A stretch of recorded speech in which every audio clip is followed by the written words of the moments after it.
ఆంధ్రజ్యోతి పత్రికా సమావేశం నిర్వహించడానికి కారణం ఈరోజు ఆంధ్రజ్యోతి పత్రికలో తప్పుడు వార్తలు రాయడం వల్ల ఈ పత్రికా సమావేశం నిర్వహించడం జరుగుతుంది. ఈ యొక్క ఆంధ్రజ్యోతి పత్రిక కాదు, జాతిని అమ్మే పత్రిక అని మనం ఒకసారి గుర్తు చేసుకోవాలి.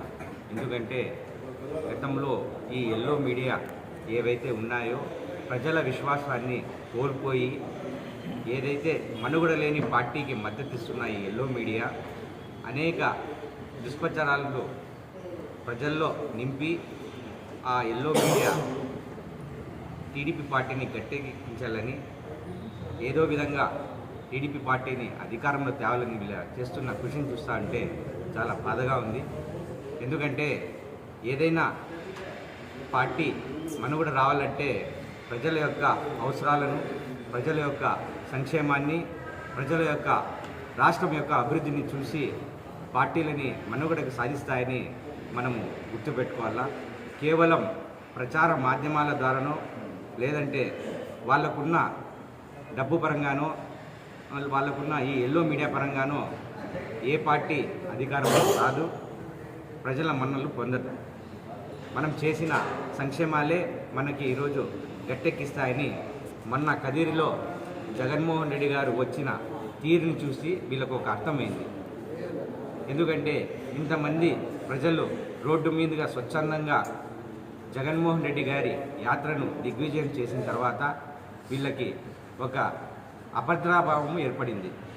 ఎందుకు ఈ పార్టీ కదిరి ప్రాంతంలో ఇంత షరతుగా ఉంది, ఎంత స్ట్రాంగ్గా ఉంది, వీళ్ళని ఎట్లా తిరిగి ఏదో ఒకటి మైండ్ గేమ్ ఆడి వీళ్ళని విచ్ఛిన్నం చేసి వీళ్ళ దగ్గర ఉన్న నాయకులను మరియు వైఎస్ఆర్సీపీ పార్టీ చెందిన కష్టపడే నాయకులను విడదీసి మన పార్టీలో ఆహ్వానించి దీని ద్వారా మన పార్టీని మనము పైకి తేవాలని చేస్తున్న కృషి అంతా ఇంత కాదు.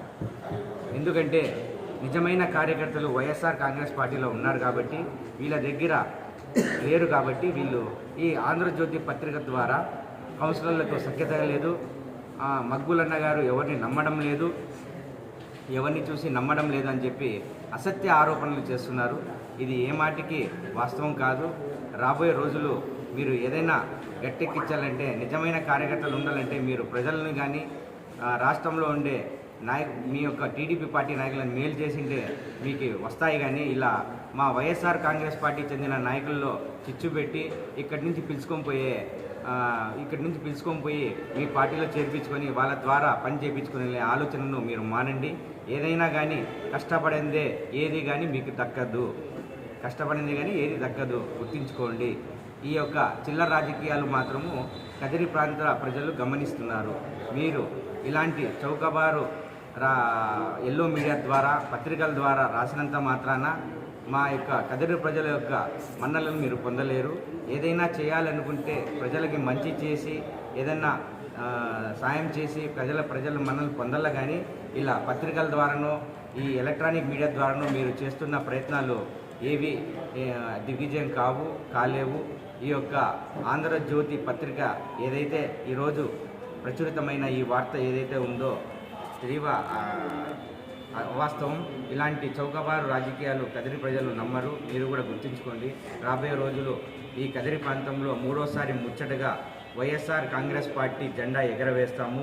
కదిరి బిఎస్ మక్బూల్ గారిని అఖండమైన మెజారిటీతో కదిరి ప్రాంతంలో ఎమ్మెల్యే అభ్యర్థిగా మేము గెలిపించుకుంటామని మా వైఎస్ఆర్ కాంగ్రెస్ పార్టీ తరఫున ప్రతి ఒక్కరి తరఫున నేను హామీ ఇస్తున్నాను. వైఎస్ఆర్సీపీ నాయకులకు మరియు కౌన్సిలర్లకు, విలేకరులందరికీ నా నమస్కారాలు. ముఖ్యంగా ఈరోజు ఆంధ్రజ్యోతి పత్రికలో వచ్చిన ప్రచురణ గురించి ఈ సమావేశం ఏర్పాటు చేయడం జరిగింది. ఆయన ఆంధ్రజ్యోతి విలేకరి గారు ఏంది రాసన్నారో ఏం రాసన్నారో ఆయనకి అర్థం కావడం లేదు, ఆయనకు దిక్కు తెలియడం లేదు. మాలో ఐక్యత లేదు అంటున్నారు. ఐక్యత లేని వీళ్ళందరూ ఎవరండి?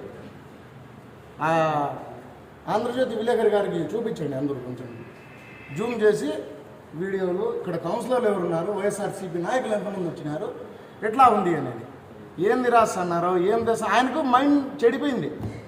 మొన్న మా జగన్మోహన్ రెడ్డి గారు వచ్చినటువంటి జనాధారణ చూసి ఓర్చుకోలేక ఈరోజు ఆయన ఈ విధంగా ప్రవర్తిస్తూ ఉంటాడు. ఆయన ఉత్త ఏం చేయడం లేదు, బురద జల్లుతున్నాడు. ఏంది కాదు, 2024 మే 13వ తేదీన ఓటింగ్ అయిపోతుంది, జూన్ 4వ తేదీన కౌంటింగ్ అయిపోతుంది, జూన్ 5వ తేదీన కదిరి నియోజకవర్గం నుంచి బిఎస్ మక్బూల్ అహ్మద్ అన్న గారు ఎమ్మెల్యేగా ప్రమాణ స్వీకారం చేయబోతారు. ఇది జీవిత నగ్న సత్యం. దీన్ని ఎవరు ఆపలేరు, ఆపే శక్తి ఎవరికి లేదు.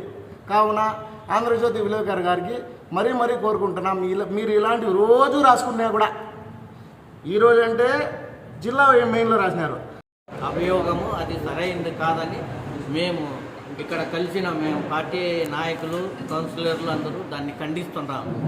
ఏమంటే వాళ్ళు నాయకుడు ఎవరిని నమ్మల్లో ఎవరు లేదో అనే దాని కింద వాళ్ళు రాశారు.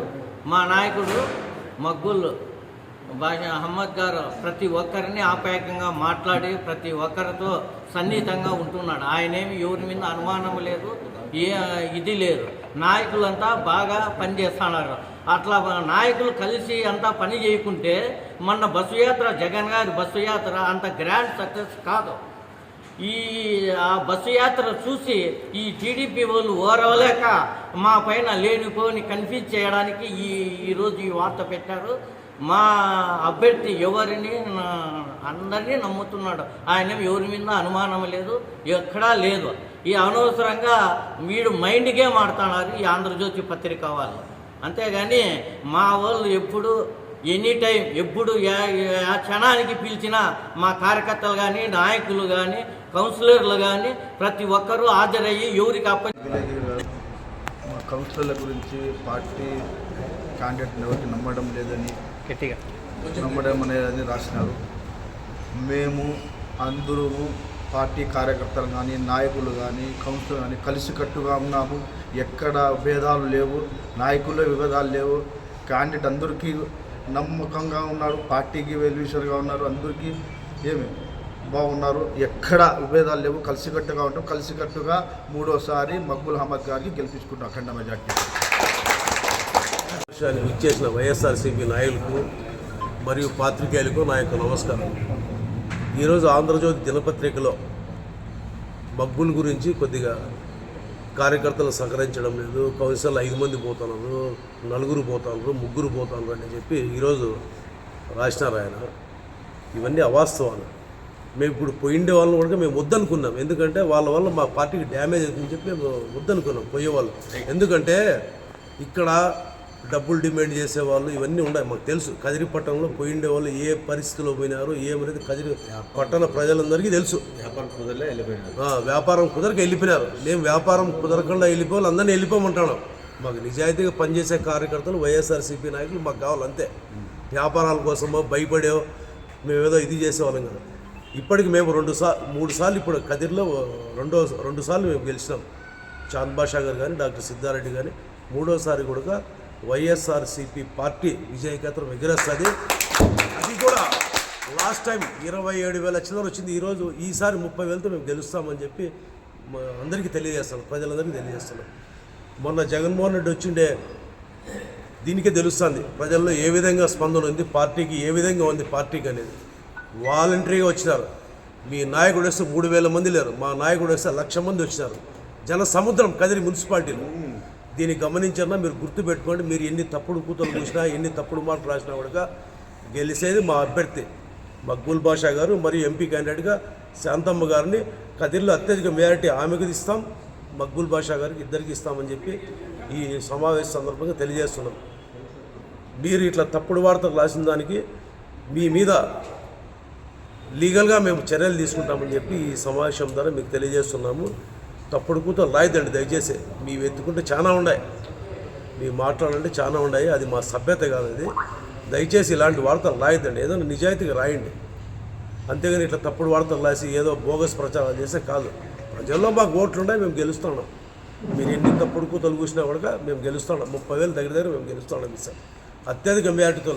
ఈ పుట్టపర్తి జిల్లాలోనే దాదాపు హైయెస్ట్ మెజార్టీతో కదిరి అసెంబ్లీ గెలుస్తున్నామని చెప్పి మీ ద్వారా తెలియజేస్తాం. ఆంధ్రజ్యోతిలో ఒక ప్రచురణ, ఒక ఆర్టికల్ వచ్చింది. ఏమంటే కదిరిలో వైఎస్ఆర్సీపీ టికెట్ ఇచ్చిన అభ్యర్థి అయినటువంటి మక్బూల్ అహ్మద్ గారు వైఎస్ఆర్సీపీ నాయకులకైతేనేమి కార్యకర్తలకైతేనేమి ఆయన నమ్మే పరిస్థితులు లేదు. ఆయన వచ్చేసి ఏదో ఆయన తెలియకుండా ఆయనకు తెలియదు, ఆయనకు అవగాహన లేదు అని ఏదేదో రాయడం జరిగింది. దానికి ఒకటే చెప్తున్నాను, గత 20 సంవత్సరాల నుంచి కదిరిలో వైఎస్ఆర్సీపీ 2 సార్లు వైఎస్ఆర్సీపీ గెలిచింది. అలాగే మన మక్బూల్ అహ్మద్ గారికి టికెట్ కేటాయించడం అనేది అధిష్టానము అన్నీ ఆలోచించే చేసింది. ఆ విధంగానే ఆయనకు టికెట్ కూడా వచ్చింది. ఆ విధంగానే ఆయన వచ్చేసి ఆయన గెలుపు కోసము మన వైఎస్ఆర్సీపీ కాన్స్టిట్యున్సీలో ప్రతిష్ట కోసము ఆయన ఇక్కడ అన్నీ చేయడం జరుగుతుంది.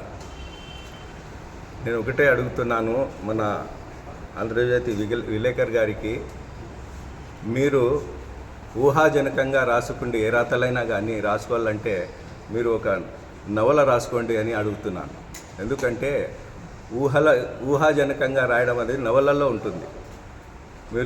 మీరు వచ్చేసి ఒక జర్నలిజంగా ఒక జర్నలిస్టుగా రాయాలంటే అసత్యాలు సత్యాలు అన్నీ గ్రహించి ఏదైతే మీకు ఇన్ఫర్మేషన్ వచ్చిందో అదే రాయాలా.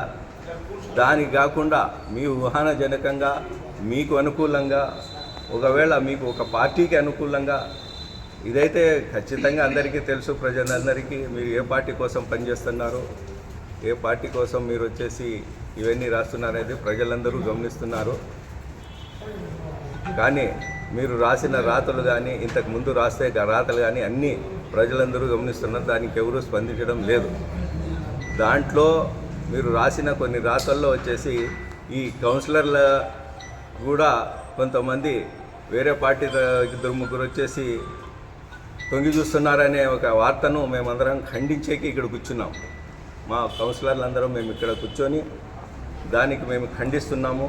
మీరు రాసిన ఈ రాతలు శుద్ధ అబద్ధము. మేము మా కౌన్సిలర్లు వైఎస్ఆర్సీపీలో గెలిచినాము, వైఎస్ఆర్సీపీలోనే ఉన్నాము, వైఎస్ఆర్సీపీని గెలిపించడానికి కృషి చేస్తున్నాము. రాబోయే కాలంలో వైఎస్ఆర్సీపీనే మనం ఇక్కడ బలోపేతం చేసి మక్బూల్ అహ్మద్ని ఎమ్మెల్యే చేసుకునేకి కృషి చేసుకుంటాము. ఇది పచ్చి నిజం. ఇట్లా నిజాలన్నీ రాయండి మీరు, అంతేగాని తప్పనిస్తే అబద్ధాలు రాసి అబద్ధపు మాటలతో ప్రజలు మభ్యపెట్టి ఈ మండలంలో అది, ఈ మండలంలో ఇట్లా ఉందని మండలాల్లో కానీ మన కదిరి టౌన్లో కానీ మన కదిరి కాన్స్టిట్యున్సీలో కానీ వైఎస్ఆర్సీపీ ఎంత బలంగా ఉందని చెప్పేసి మీకు తెలుసు. అది రాయండి మీరు. ఎందుకంటే నిన్న లేక మొన్న మన అధినాయకుడు వైఎస్ జగన్మోహన్ రెడ్డి గారు వచ్చినప్పుడు ఆ శేష ప్రజాదరణ చూసి మీరు ఓరలేకపోతున్నారు. అప్పుడే వచ్చేసి మీకు భయం పుట్టింది, వైఎస్ఆర్సీపీ మళ్ళీ కదిలో రాబోతుంది అని చెప్పేసి. ఈ భయంతోనే ఈ పిచ్చి రాతలు, ఈ పిచ్చి గీతలు మీరంతా రాసుకుంటా అంటారు. ఇంకో విషయం ఏమంటే, పర్సనల్గా ఏమన్నా రాసి ఒకవేళ ఇట్లాంటివన్నీ మీరు వచ్చేసి చేష్టలు చేయాలనుకుంటే రేపు పొద్దున్న మీ మీద చట్టపరమైన చర్యలు తీసుకోకుండా తప్పదని చెప్పేసి ఈ సభాముఖంగా మేమందరం హెచ్చరిస్తున్నాం. మీరు రాయాలనుకుంటే ఏదన్నా వాస్తవం ఉంటే రాయండి, లేకపోతే రాసేది మానుకోండి అని చెప్పేసి ఇక్కడి నుంచి మీకు హితవు పలుకుతున్నాం. ఆంధ్రజ్యోతి దినపత్రిక ఎప్పుడూ ఇట్లాంటి రాస్తుంది. ఇంకా మునుపు కూడా